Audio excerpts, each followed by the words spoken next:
My name is Beatrice Edu. Thank you for joining us. Pressure group Occupy Ghana says it will go to court if government fails to provide detailed answers to some 23 questions it posed about the decision to shelter 2 ex-Guantanamo Bay detainees in Ghana. The group says government must indicate the full legal status it has granted to the 2 ex-detainees and also disclose the agreement between Ghana and the USA. Nana Saponjima Bedu speaks for the group. We are doing this based on a constitutional article, Article 21F, which gives us the right to information.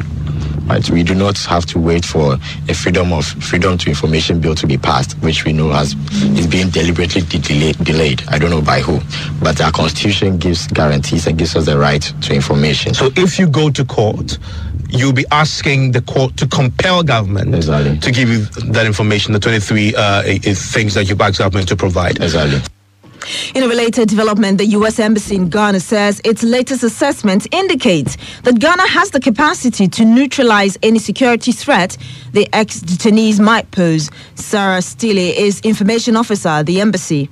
I don't think anyone has used the word saint, just to be clear. But again, this is all part of this process of closing down Guantanamo Bay, closing down this detention facility, and looking at each individual detainee, the information that we have, seeing if there are any threats that are posed. And the task force decision on these 2 men was unanimous and reflected the best predictive judgment of our senior government officials that any threat that they might pose could be sufficiently mitigated. Any threat they might pose, that is an admission that he poses some threat.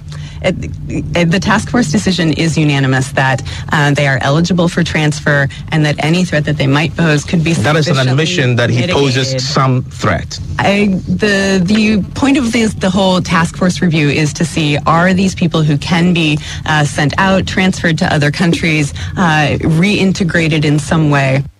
Sarah Steele is information officer with the U.S. Embassy.